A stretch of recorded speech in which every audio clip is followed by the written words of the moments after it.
I was folding my son's laundry when I saw it. The cream-colored envelope with gold trim, addressed to my neighbor.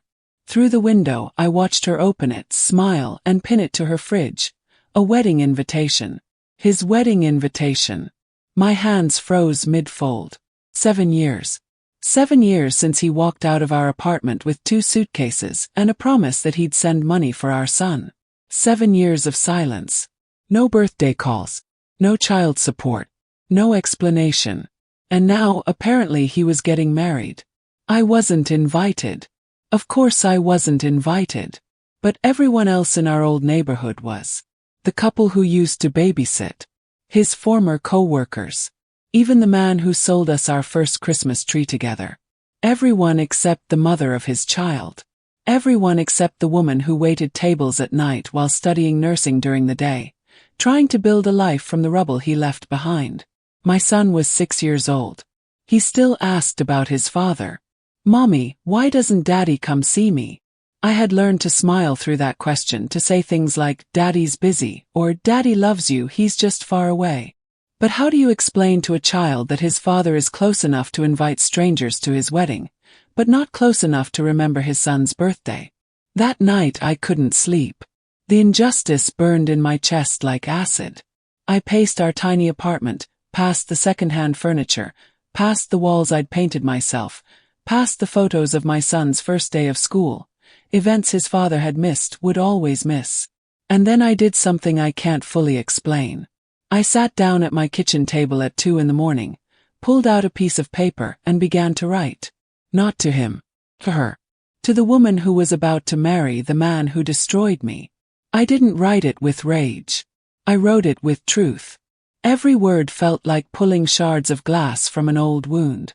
I told her everything, not to ruin her day, but because someone needed to know. Someone needed to understand what he was capable of walking away from. When I finished, my hands were shaking. The letter was 3 pages long. I sealed it, addressed it to her at the venue, and before I could change my mind, I dropped it in the mailbox at dawn. I never expected her to read it. I never expected her to care. But 3 weeks later, on what should have been his wedding day, my phone rang with a number I didn't recognize. And when I answered, a woman's voice whispered 7 words that changed everything. "I need to know if this is true." Her voice on the phone was shaking. Not angry, terrified. "Is it true he has a son?"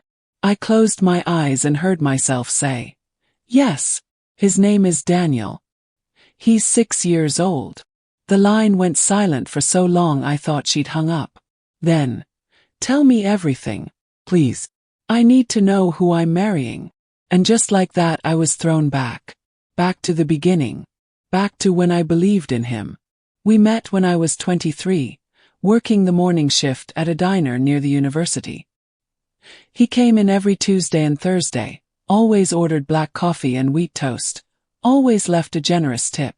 He had this smile, the kind that made you feel like you were the only person in the room. After 3 months of small talk, he finally asked me out. Fell fast. Too fast. He was older, confident, already established in his career as a sales manager. I was still figuring out who I wanted to be. He made me feel safe, like he had all the answers. We moved in together after 6 months. I dropped out of school to work full-time when he said we needed to save for a house. "Just temporarily," he promised. "Once we're stable, you'll go back. I'll make sure of it." I believed him. I believed everything. When I got pregnant, I thought it was the beginning of our real life together. He seemed excited at first, talking about baby names, painting the nursery pale blue, holding my hand during the first ultrasound. But something shifted after Daniel was born. He started working later, coming home smelling like cigarettes and perfume that wasn't mine. When I asked about it, he'd say I was being paranoid, that motherhood was making me crazy. The night he left, Daniel was 3 months old. I was exhausted, covered in spit-up, trying to soothe a colicky baby at 2 in the morning. He walked into the bedroom with those 2 suitcases already packed. "I can't do this," he said. Just like that. 4 words. "I can't do this." I remember staring at him, Daniel screaming in my arms and asking, "Can't do what?" Be a father. Be a partner. Can't do what? He wouldn't look at me. I'm not ready for this life. I thought I was, but I'm not. I need space to figure things out. Space. My voice broke. Your son is 3 months old. You don't get space. You're his father. He put his hand on the doorknob.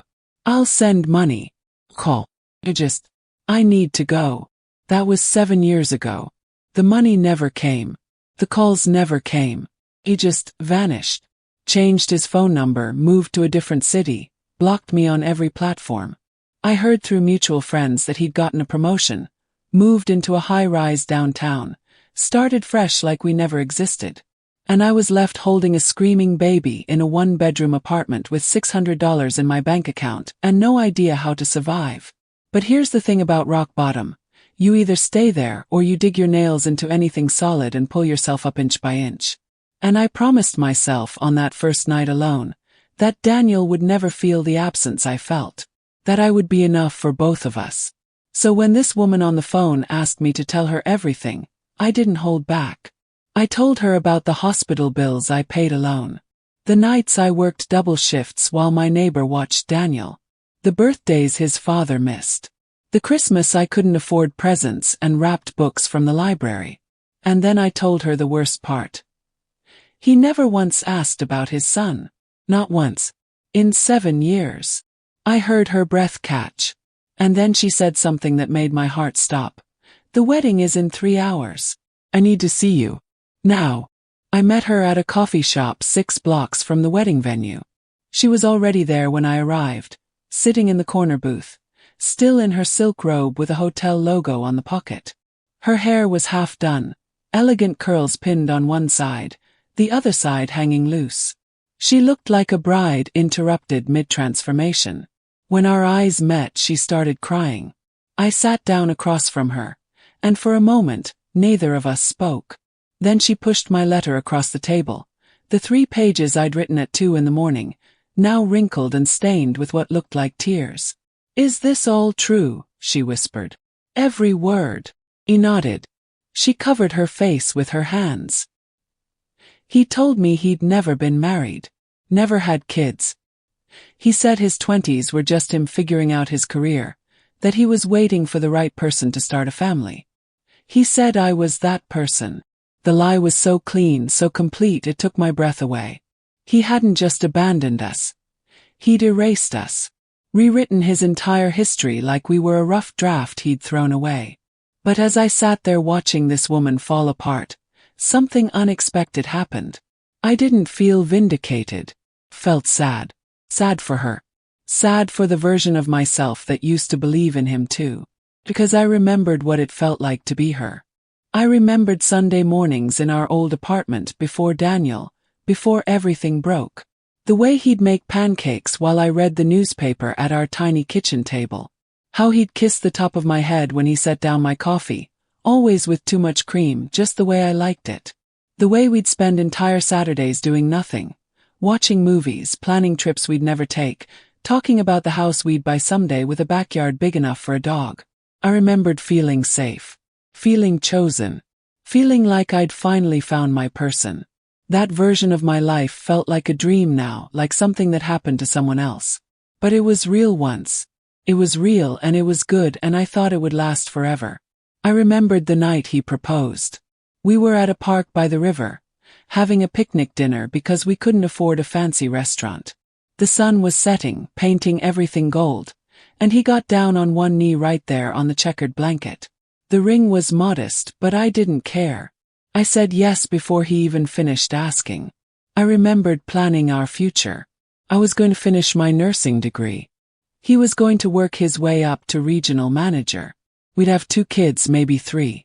A house in the suburbs with good schools. Family vacations to the beach. Ordinary dreams. Beautiful ordinary dreams. And I remembered the moment I found out I was pregnant. I took the test in the bathroom of the diner during my break, my hands shaking so hard I almost dropped it. 2 pink lines. I stared at them for 5 full minutes, tears streaming down my face. Happy tears, terrified tears, everything at once. I called him immediately. Couldn't even wait until I got home. He screamed so loud through the phone that my coworker asked if everything was okay. "I'm going to be a dad," he kept saying. "I'm going to be a dad." That joy was real. I know it was. For at least a little while it was real. But somewhere between the pregnancy tests and the dirty diapers, between the dream and the reality, he changed. Or maybe he didn't change. Maybe I just finally saw who he really was. A man who loved the idea of things more than the things themselves. A man who could walk away from his own child and sleep soundly at night. I looked at this woman across from me, this bride with half-done hair and smudged mascara, and I saw myself at 23. I saw every woman who'd ever believed a man's promises. And I knew in that moment that I had to tell her everything. Not just the facts but the truth. The whole devastating truth. Because 7 years ago I wish someone had warned me. "Tell me what happened after he left," she said, her voice barely audible. Took a breath. This part still hurt. The first week I kept calling. His phone was disconnected. I drove to his office. They said he'd resigned. No forwarding address. No notice. Just gone. Short sentences. That's how trauma works. You can't think in paragraphs when your world is ending. I had $600 in my account. Rent was due in 2 weeks. I had a 3-month-old baby who needed diapers, formula, doctor appointments. I couldn't go back to work yet. I was still recovering from an emergency C-section. I could barely walk. The bride's hands were shaking. I called his parents. They said they didn't know where he was. They said it wasn't their responsibility. They said I should have been more careful. As if their son had nothing to do with it. As if Daniel just appeared out of nowhere. My voice cracked. Even now, years later, the injustice burned. I applied for assistance. Do you know what they ask you? They ask why the father isn't helping. They ask if you've tried to contact him. They make you prove abandonment like it's a crime you committed. Like it's your fault you're alone. She was crying openly now, but I couldn't stop. I went to court to file for child support. The judge asked where he was. I said I didn't know. He said I needed to serve him papers. I said I didn't know where he lived. He said then there was nothing he could do. I stood there holding a baby, broke and desperate, and the system told me I wasn't enough proof. The humiliation of that moment. Standing in a courtroom being dismissed, being made to feel like I was the problem. My landlord didn't care about my situation. Rent was rent. I begged for an extension. He gave me 1 week. I remember that week. I sold everything. My laptop, my jewelry, TV, couch, anything worth money gone. I called every friend I had. Most ignored me. A few sent $50 here, $100 there. Not enough. Never enough. The bride was staring at me like I was describing a horror film. I worked out a payment plan with my landlord. I took a night shift at a different diner. My neighbor, a 70-year-old woman with arthritis, watched Daniel while I worked. I'd come home at 2 a.m., feed him, sleep for 3 hours and do it again. 3 hours of sleep. For months. Your body learns to function on survival mode. Daniel got sick. Ear infection. The emergency room bill was $800. I didn't have insurance yet. I set up a payment plan for that too. $50 a month. It took me 2 years to pay off 1 ear infection. Everything became a calculation. Food or electricity. Diapers or medicine. Bus fare or daycare. I missed his first steps because I was at work. I missed his first word. My neighbor told me about them later. I cried in the bathroom of the diner for 20 minutes. The bride covered her mouth. And through all of it, the exhaustion, the poverty, the fear, I kept thinking he'd come back. That he'd call. That he'd remember he had a son. That he'd feel something. Guilt. Regret. Anything. But he didn't. On Daniel's first birthday, I waited. I thought surely on his son's first birthday he'd reach out. Kept checking my phone. Nothing. I baked a cake from a box mix. I sang happy birthday, alone in our apartment. And I realized he wasn't coming back. Ever. That was the collapse. Not the day he left. The day I accepted he was never coming back. So when you ask me if my letter is true, yes. Every word. But here's what I didn't write. I leaned forward. He's capable of this. Of looking at someone he created, someone who shares his DNA, his eyes, his smile, and feeling nothing. If he can do that to his own child, what do you think he'll do to you the day things get hard? The words hung between us like smoke. Outside, church bells began to ring. The wedding was starting in less than 2 hours. She asked the question I'd been dreading. How did you survive? I laughed, but it wasn't a happy sound. Badly. I survived badly. The truth is, survival isn't one big heroic moment. It's 1,000 tiny failures that don't quite kill you. I tried going back to school. Applied for grants, scholarships, anything. I got into a nursing program. I was so excited, finally a way forward. Then I realized I couldn't afford textbooks. Used ones were $400. I didn't have $400. I didn't have $40. The bride was listening like her life depended on it. I tried asking the school for help. They said there were hardship funds, but they were first come, first served. By the time I got there, they were gone. A social worker suggested I get a credit card. I applied. Denied. Bad credit from unpaid medical bills. 22. You need money to make money. You need credit to get credit. I tried online classes instead. Cheaper, more flexible. I could study while Daniel slept. But he was 2 years old. 2-year-olds don't sleep predictably. I'd be in the middle of a lecture, and he'd wake up screaming. I failed 2 classes because I couldn't submit assignments on time. Every attempt felt like running into a wall. I tried dating once. A guy from the diner seemed nice. We went out. Everything was fine until I mentioned I had a son. He literally stood up, put money on the table, and left. Didn't even finish his coffee. That one hurt more than I expected. I tried asking his family for help. Just once, I swear, just once. I called his mother on Daniel's 3rd birthday. I said, "He's your grandson. Don't you want to know him?" She said, "My son made his choice. I support him." Then she hung up. The rejection wasn't just from him. It was from everyone who chose him over an innocent child. I tried therapy. The community center offered free counseling. I went twice. The therapist was kind, but she kept asking what I did to make him leave, like there must have been something. Like it was a puzzle I could solve if I just looked hard enough. Even help came with blame. I tried to be strong for Daniel. That was the hardest part. He'd ask about his dad, and I'd have to smile and lie. "Daddy's working far away. Daddy loves you very much. Daddy would be here if he could." Lies on top of lies, because the truth, that his father chose to abandon him, would destroy him. The bride was crying again, but I couldn't stop. One night, Daniel was 4. He made a Father's Day card at preschool. He was so proud. He drew a picture of a tall man and a little boy holding hands. He asked if we could mail it to Daddy.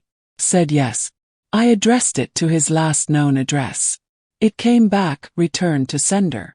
I hid it in the trash so Daniel wouldn't see. Small cruelties. Death by 1,000 paper cuts. But here's what I learned. I looked her straight in the eye. Failure taught me more than success ever could. Every closed door showed me I was stronger than I thought. Every rejection proved I could survive one more. I wasn't thriving. I was barely functioning. But I was still standing. The church bells rang again. 1 hour until the ceremony. "You have a choice right now that I never had," I said. "You can walk away before you're trapped. Before there are kids. Before years of your life disappear into someone who doesn't value you." Her phone buzzed. A text appeared on the screen. "Where are you? Everyone's waiting." She stared at it. Then she looked at me. "What would you do?" she whispered. I didn't answer her question right away. Instead, I told her about the worst night. The night I almost gave up. Daniel was 5. We'd been living in the same tiny apartment for 4 years. I was still working double shifts, still drowning in debt, still alone. One night I came home from work at midnight. My neighbor had left a note. Daniel has a fever. Gave him medicine. He's asleep. The bride leaned in. I went to check on him. He was burning up. The thermometer said 103.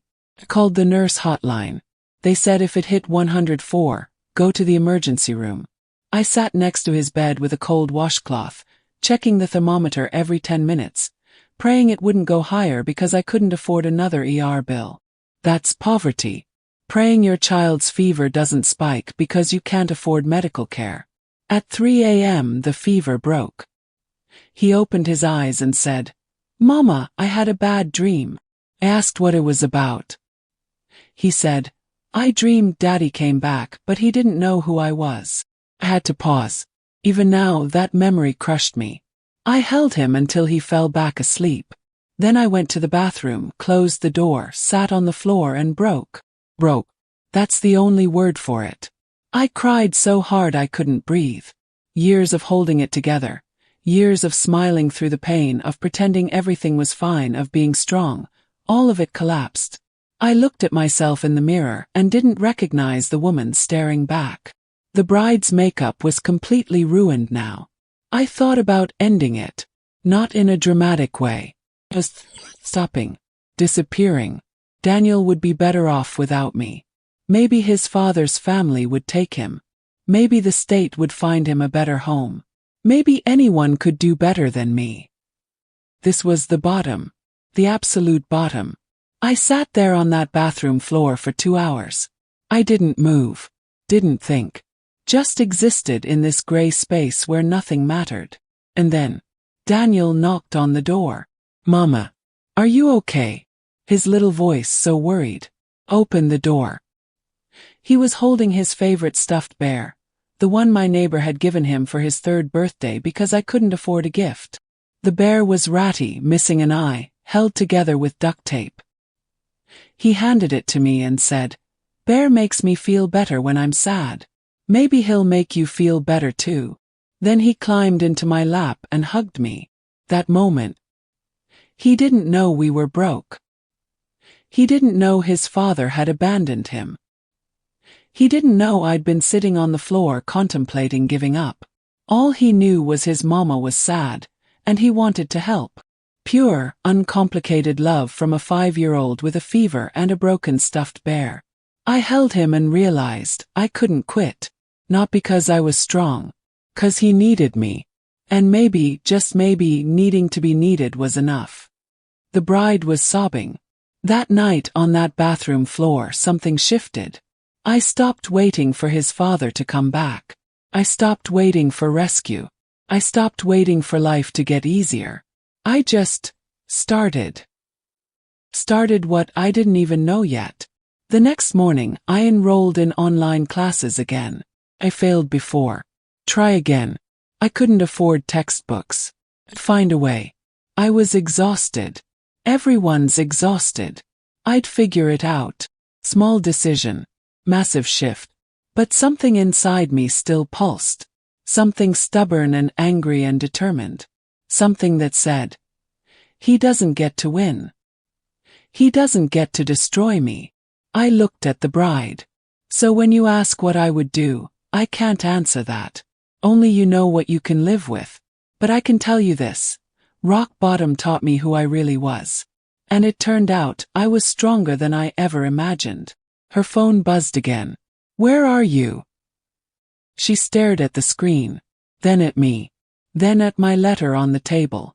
"Tell me how you survived," she whispered. "Tell me everything."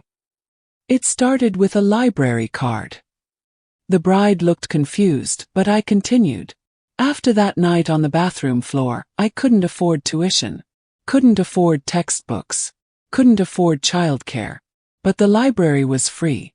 So I went. This was the moment. The quiet decision that changed everything.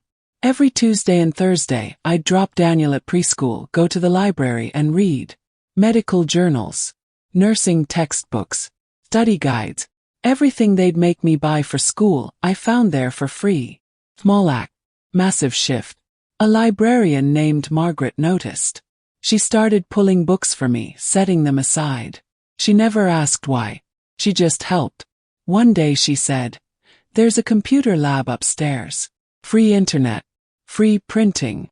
Then she handed me a schedule of free certification courses offered online. Kindness from a stranger when I'd given up on humanity. I enrolled in a medical assistant certification program. Free. Months. All online. I could study during Daniel's naps, after his bedtime, on my lunch breaks. It wasn't nursing school, but it was something. It was forward. Forward. That was all that mattered. I stopped sleeping. For maybe 5 hours a night. I'd work my shift at the diner, come home, put Daniel to bed, then study until 2 a.m. Wake up at 6. Do it again. The bride was listening like I was describing a war. I failed the first practice test. Spectacularly. I cried in the library bathroom.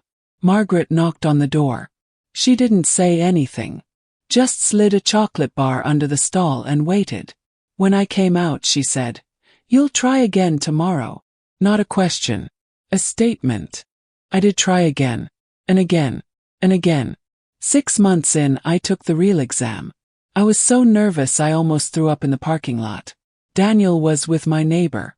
I told him I was going to take a test that would help us have a better life. He made me a good luck card with crayons. I kept it in my pocket. Every time I doubted myself, I touched that card. I passed. By 3 points. Barely. But a pass is a pass. The bride smiled for the first time since we'd met. The first job I applied for, they said I was overqualified, which was code for too old. The second said they needed someone with experience. The third, the fourth, the fifth, rejections. Always rejections. But something had changed in me. I wasn't the woman on the bathroom floor anymore. I was someone who'd survived the worst and kept moving. Rejection couldn't kill me.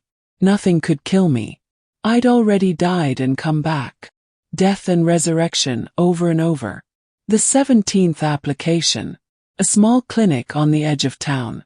They called me in. The doctor who interviewed me was blunt. "You're older than most applicants. You've been out of the workforce. Why should I hire you?"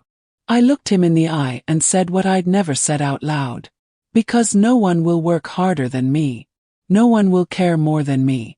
No one has more to prove than me. I'm not here because it's convenient. I'm here because it's survival. And I don't know how to quit anymore. He hired me on the spot. My first paycheck was $1,847. After taxes. I stared at it for 10 minutes. It was more money than I'd ever seen at once. More than I'd made in a month at the diner. I took Daniel to the grocery store and told him to pick anything he wanted. He chose a box of name-brand cereal. The kind with the cartoon character. We'd always bought generic. That night we ate cereal for dinner in our tiny apartment, and I felt rich. Not because of the money. 'Cause I'd done it. I clawed my way out. Inch by inch. Failure by failure. I'd done it. The bride was crying again, but differently now. Not grief. Something else. "But here's what I need you to understand." I leaned forward, making sure she heard every word. The turning point wasn't the job. It wasn't passing the test. It wasn't even that night on the bathroom floor. The turning point was the next morning when I decided his abandonment wouldn't define me. When I decided I was worth more than he said I was. That decision. That silent, stubborn decision. You're at your turning point right now. Right here. In this coffee shop. 45 minutes before you're supposed to walk down the aisle. Her phone buzzed. A photo appeared. The wedding party lined up, waiting. She looked at the photo. Then at me. Then at the door. And I saw it. The exact moment she decided. "Tell me the rest. Tell me how you built your life back." He nodded. This part was easier. This part had light. The clinic job was the first brick. Then came the others. One after another. I spoke quickly now, matching the pace of those years. Month 1, first paycheck. Paid rent on time. First time in 5 years. Month 2, Saved $200. Opened a savings account. The teller congratulated me like I'd won the lottery. Month 3, Daniel's school picture day. Bought him a new shirt. Not from the thrift store. From an actual store. He wore it for a week straight. Each victory small. Each victory massive.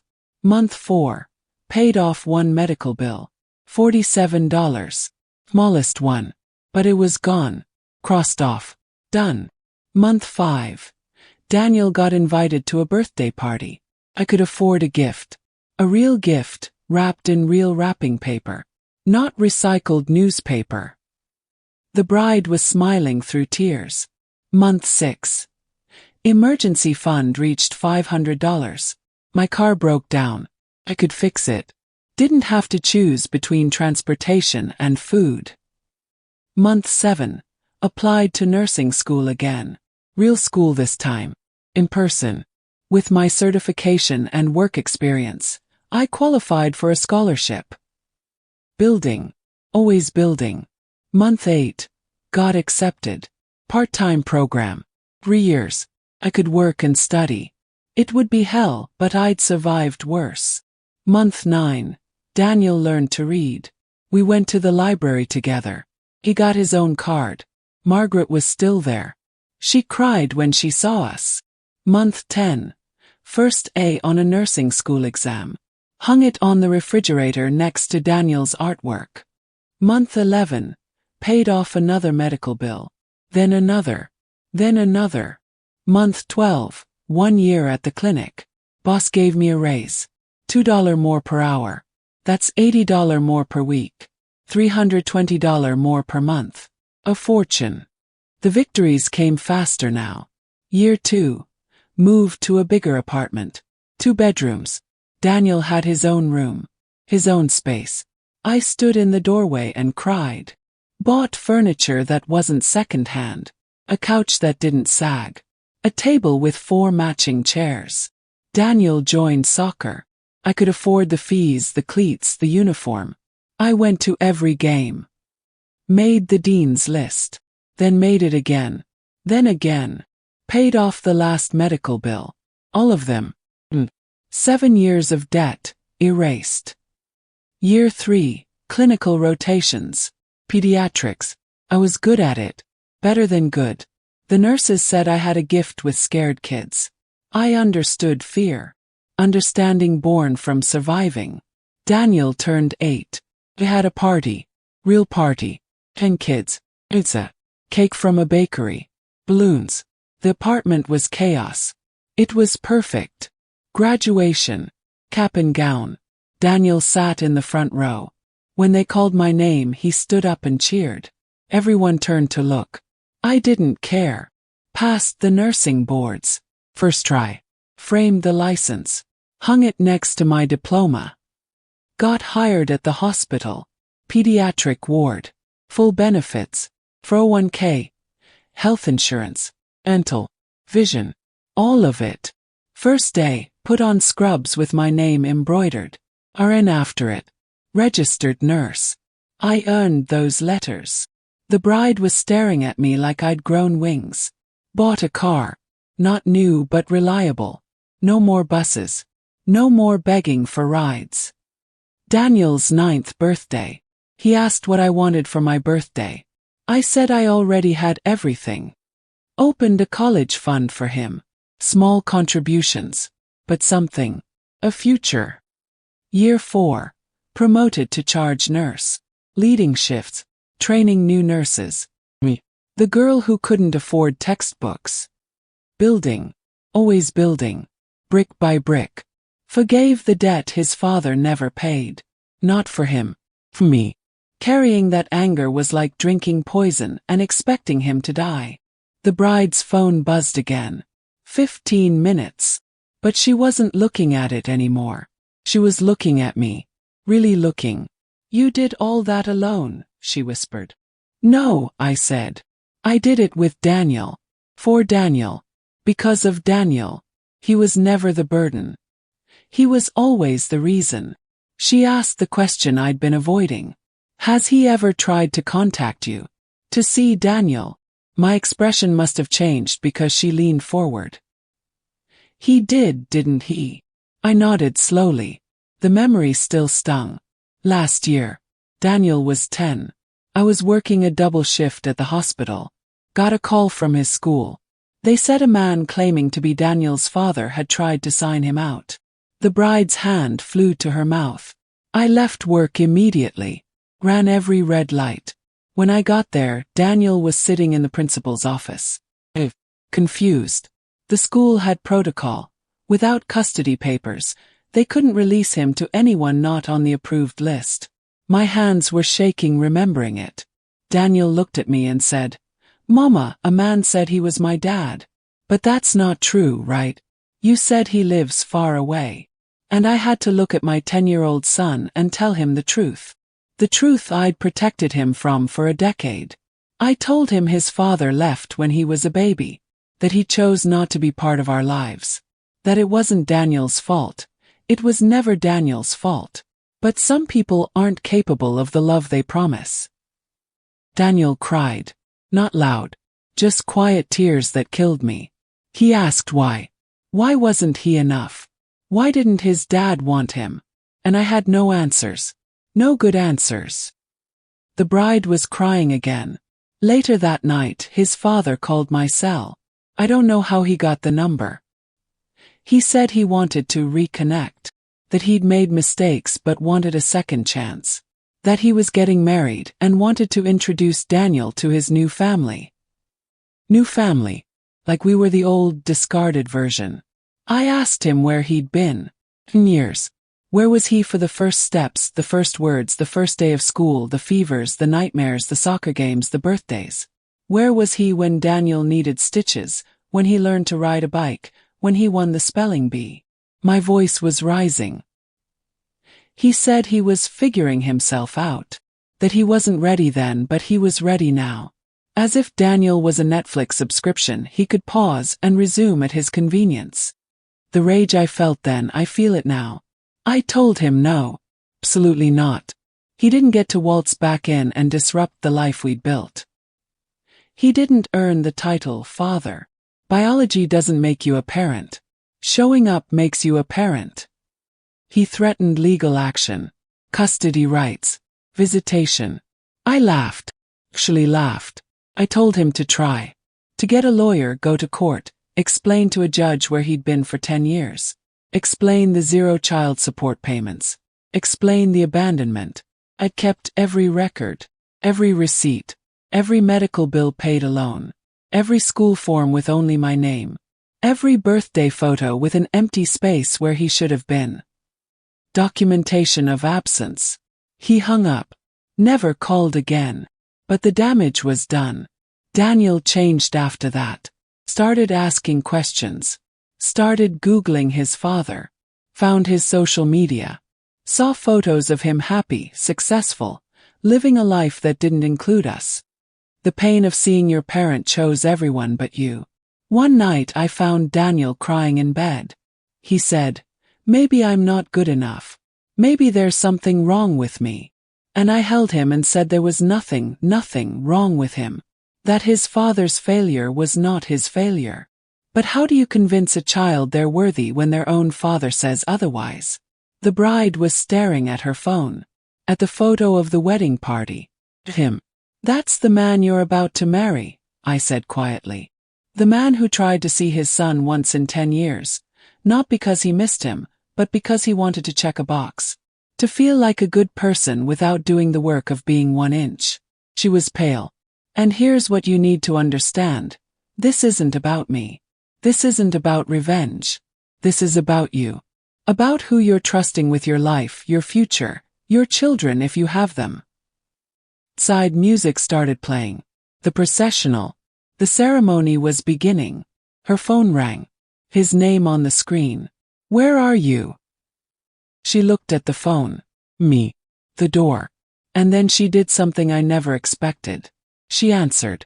She put the phone on speaker. His voice filled the coffee shop. Angry. Impatient. "Where the hell are you? Everyone is waiting. Your mother is having a breakdown. The officiant is threatening to leave. What is going on?" The bride's voice was calm. "To come. I'm with someone. Someone you know." Silence. Then, "Who?" "The mother of your son." The silence that followed was deafening. "I don't know what you're talking about." She laughed. Not a happy sound. "You're really going to lie? Right now?" Minutes before our wedding. I could hear people in the background asking what was happening. "Babe, listen, whoever this woman is, she's lying. I don't have a son. I told you, I've never been married, never had kids. She's crazy." The bride looked at me. He nodded. "His name is Daniel. He's 10 years old. He has your eyes, your smile. Your birthday is the same month as yours." More silence. Then defensive. "So some random kid has my eyes? That doesn't mean." "She has photos, birth certificate, hospital records, 7 years of receipts for everything you never paid for. Everything you walked away from." His voice changed. Harder. "You invited my ex to our wedding. Are you insane?" "No," she said. "I wasn't invited. But I wrote you a letter. And your bride read it before saying, 'I do.' Lucky for her." I heard commotion. Voices. "What's going on? Is the wedding happening? Where are you?" His tone shifted. Pleading now. "Come back. We'll talk about this. Whatever she told you, it's not." "It's not what?" The bride's voice was steel. "Not true. Not important. Not your responsibility." Perfect. Each word a blade. "I made mistakes. I was young. I wasn't ready to be a father. But I'm different now. I'm ready to start a family with you." "With me?" she interrupted. "You already have a family. A 10-year-old boy who doesn't know why his father abandoned him. Who thinks he's not good enough. Who carries that rejection like a scar." I felt tears on my face. Hearing someone defend Daniel like that. "That's not fair. You don't understand." "No, you don't understand." Her voice rose. "I read her letter. Every word. I heard what you did. How you left when your son was 3 months old. How you changed your number. How you never sent money. How you erased them like they were nothing." People were definitely listening now. I heard gasp. "And you know what the worst part is? You told me you'd never been married. Never had kids. You lied to my face for 2 years. Built our entire relationship on a lie. I can explain." "Explain what?" "Explain how you're capable of looking at your own child and feeling nothing. Explain how you'll be different with our kids. Because that's what I was thinking, we'd have kids someday. And now I'm sitting here wondering what happens when things get hard. When the baby won't stop crying. When the bills pile up. When life stops being perfect." Her voice cracked. "What happens when I'm not convenient anymore?" That question hung in the air. "Will you walk away from me too? From our children? Will you reinvent yourself again? Tell your next fiancé that we never existed?" He was silent. "Answer me. This is ridiculous. You're listening to a bitter ex instead of me. I'm listening to a mother who raised your son alone. Who worked 3 jobs. Who went to nursing school while he slept. Who built a life from nothing because you left her with nothing." Covered my mouth. She understood. She really understood. And you know what she told me? She told me I have a choice she never had. I can walk away before I'm trapped. Before there are kids. Before years of my life disappear into someone who doesn't value them. "Baby, please. Don't call me that. Don't ever call me that again." I heard him try a different tactic. "Angry now. You're making a huge mistake. Throwing away everything we built because of some story. It's not a story. It's the truth. And the truth is, you're not who you pretended to be. And I'm not going to spend my life wondering when you'll pretend I never existed too." Catharsis. Pure catharsis. "The wedding is off. You can't be serious.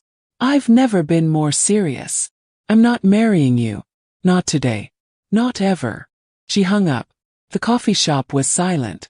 Everyone had been listening. Then, slowly, someone started clapping. Then another. Then the whole coffee shop erupted in applause. The bride looked at me, mascara running, wedding robe wrinkled, and laughed. Actually laughed.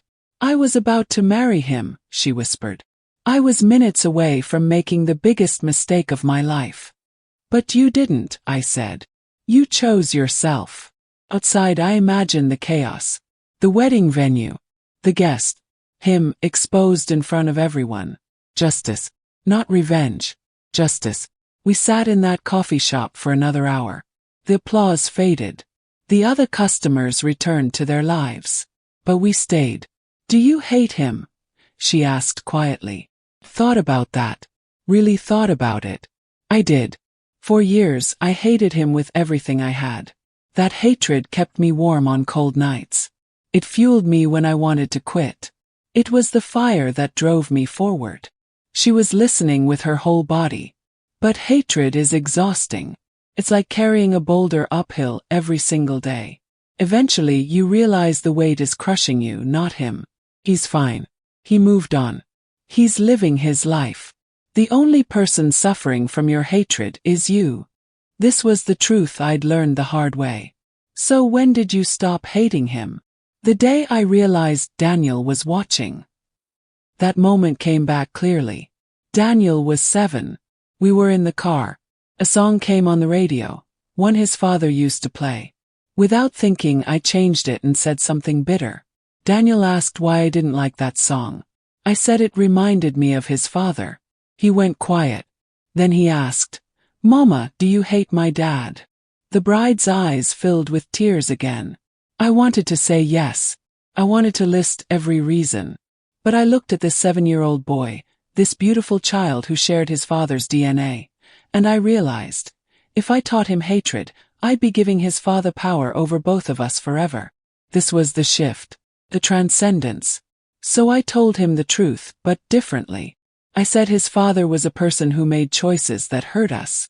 But those choices were about his own fear and weakness, not about Daniel's worth. And that we could choose not to carry that hurt anymore. Forgiveness isn't for them. It's for you. Daniel asked if I forgave his dad. I said I was working on it. That forgiveness doesn't mean what he did was okay. It means I'm not letting what he did control my life anymore. The bride was nodding, understanding spreading across her face. That's when everything changed. I stopped checking his social media. Stopped imagining revenge scenarios. Stopped telling the story like I was a victim. I started telling it like I was a survivor. Words matter. The stories we tell ourselves matter. And the crazy thing, once I let go of the hatred, I had so much more energy. Energy for Daniel, for my career, for building the life I actually wanted instead of the life I was owed. She reached across the table and took my hand. You saved me, she whispered. You saved me from years of suffering. I shook my head. No, you saved yourself. I just told you the truth. You're the one who chose to listen. This was important. She needed to own her power. Most people would have ignored the letter. Most would have gone through with the wedding because everything was already planned. Because they'd already said yes. Because walking away felt harder than staying. But she didn't. You chose truth over comfort. That takes courage most people never find. She was crying but smiling now. What happens now? I don't even know who I am without him. We were together for 2 years. I planned my whole future around him. I recognized that fear. You lived it. Now you get to discover who you are, what you want, what you're capable of. And it will be terrifying and liberating in equal measure. She wiped her eyes. You'll have moments of doubt. Nights where you wonder if you made the right choice. People will tell you that you overreacted. That everyone deserves a second chance. That you threw away a good thing. This was inevitable. But here's what you need to remember. A man who can erase his own child can erase anyone. Character doesn't change just because circumstances do. And you deserve someone whose worst day doesn't mean abandoning the people who need them most. Universal truth. Simple truth. The lesson here isn't about him. It's about you. About knowing your worth. About refusing to settle for someone who sees love as conditional. She squeezed my hand. Will you be okay? Yes. She laughed through tears. I don't know. But I will be better than I would have been married to him. Truth. And someday when you meet someone who shows up consistently, who doesn't run when things get hard, who sees you and chooses you every single day, you'll understand why this had to happen. She nodded. Can I ask you something? Anything. Do you believe in forgiveness? Really? I thought about Daniel. About the life we'd built. About how far we'd come. I believe in letting go. I believe that holding on to anger is like drinking poison and expecting the other person to die. I believe that some people don't deserve forgiveness, but I deserve peace. And there it was. The wisdom earned through suffering. Peace isn't the same as forgiveness. Peace is deciding they don't get to live rent-free in your head anymore. She understood. I could see it in her eyes. Outside the sun was setting. The wedding that never happened was probably over. Guests were probably gossiping. His reputation was probably in ruins. But in this coffee shop, a woman had chosen herself. And that was everything. I was folding laundry again. The same routine. The same apartment, though we'd upgraded to a bigger one last year. Daniel was at school. My shift didn't start for another 2 hours. My phone buzzed. A message from an unknown number. I almost didn't open it. But something made me click. It was a photo. The bride, no, not the bride anymore. Just a woman. Her name was Sarah. She was standing in front of a university, holding acceptance papers. Graduate school. Ecology. She was smiling. The message read, I start in 2 weeks. Thank you for showing me what strength looks like. I stared at that photo for a long time. She'd chosen herself. And now she was building the life she actually wanted. Daniel came home that afternoon with a permission slip. Father-son camping trip. There was a line. Parent/guardian signature.